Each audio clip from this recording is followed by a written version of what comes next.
I got so much motherfucking design on right now. Break it down, bring it back, make it clap. I got 3 old thoughts, new guap, wear that thing. Bitches on my line, and you know. Assalamualaikum warahmatullahi wabarakatuh. Puji syukur kita panjatkan atas kehadiran Allah Subhanahu wa taala dan salawat beserta salam kita sanjung sajikan ke pangkuan Nabi besar Muhammad sallallahu alaihi wasallam. Yang kami hormati dosen pembimbing kita Ibu Nurul Malahayati STMSC dan teman-teman sekalian. Dalam kesempatan ini izinkanlah kami untuk menjelaskan siklus kebencanaan Ebola.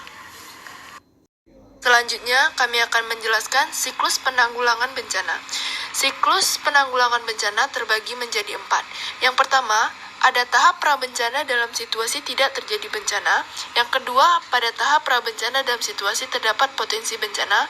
Yang ketiga, pada tahap tanggap darurat. Dan yang terakhir, keempat, ada tahap pemulihan. Sebelum ada potensi bencana Ebola, ada tahap prabencana yang harus dilakukan untuk mempersiapkan diri dan mencegah penyebaran virus. Tahap prabencana Ebola biasanya meliputi, yang pertama, ada peningkatan pemantauan. Otoritas kesehatan akan meningkatkan pemantauan terhadap penyakit Ebola, termasuk mengawasi daerah-daerah yang dilaporkan memiliki kasus Ebola. Yang kedua, ada pengembangan rencana respon. Otoritas kesehatan akan mengembangkan rencana respon untuk menghadapi kasus Ebola yang mungkin terjadi. Rencana ini meliputi prosedur pengujian dan isolasi, penanganan sampel, pengiriman peralatan medis, dan koordinasi dengan petugas medis dan relawan lainnya. Yang ketiga, ada pelatihan tenaga medis. Tenaga medis dan relawan akan dilatih untuk mengenali gejala Ebola, menangani pasien, dan mengenakan perlindungan yang tepat. Yang keempat, ada komunikasi dan edukasi. Otoritas kesehatan akan menyediakan informasi dan edukasi kepada masyarakat tentang tata cara mencegah penyebaran Ebola dan apa yang harus dilakukan jika terjadi kasus Ebola. Pada siklus kedua, ada tahap prabencana setelah ada potensi bencana.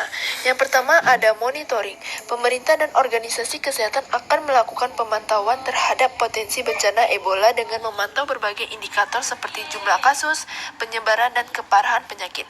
Yang kedua, ada penilaian resiko. Organisasi kesehatan akan melakukan penilaian risiko untuk mengetahui seberapa besar kemungkinan wabah Ebola terjadi di wilayah tersebut. Yang ketiga, ada persiapan darurat. Pemerintah dan organisasi kesehatan akan melakukan persiapan darurat untuk menghadapi potensi bencana Ebola. Hal ini mencakup penyiapan fasilitas kesehatan dan alat-alat medis yang diperlukan untuk mengatasi kasus-kasus Ebola yang mungkin terjadi.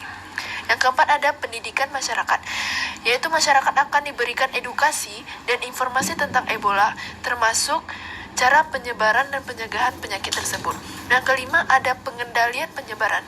Jika terjadi wabah Ebola, maka pemerintah dan organisasi kesehatan akan melakukan tindakan untuk mengendalikan penyebarannya. Yang terakhir, keenam, ada evaluasi dan pelaporan. Setelah wabah Ebola terkendali, maka lakukan evaluasi terhadap respon yang telah dilakukan untuk mengatasi bencana tersebut.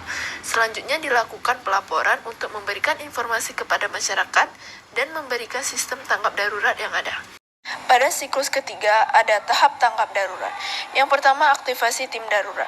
Pemerintah dan organisasi kesehatan akan segera mengaktifkan tim darurat untuk mengatasi wabah Ebola. Yang kedua, identifikasi kasus. Tim darurat akan melakukan identifikasi kasus Ebola dengan memantau gejala-gejala yang muncul pada pasien. Hal ini dilakukan untuk memastikan kasus-kasus Ebola terdeteksi sejak dini. Yang ketiga, isolasi pasien. Pasien yang terinfeksi kasus Ebola akan diisolasi di fasilitasi kesehatan khusus untuk mencegah penyebaran penyakit tersebut ke masyarakat luas. Yang keempat, pelacakan kontak. Tim darurat akan melakukan pelacakan kontak untuk menemukan orang-orang yang pernah berkontak dengan pasien Ebola. Yang kelima, pengobatan pasien. Pasien Ebola akan diberikan perawatan medis yang intensif untuk mengatasi gejala dan komplikasi yang muncul akibat penyakit tersebut. Siklus pemulihan Ebola melibatkan beberapa tahapan yang harus dilalui pasien yang terinfeksi virus Ebola. Berikut adalah tahapan siklus pemulihan Ebola. Pada tahap inkubasi, tahap ini dimulai saat pasien terpapar virus Ebola hingga munculnya gejala. Tahap inkubasi Ebola biasanya berlangsung selama 2 hingga 21 hari. Pada tahap awal, Ebola dimulai saat pasien mulai mengalami gejala seperti demam, sakit kepala, kelemahan, dan sakit tenggorokan.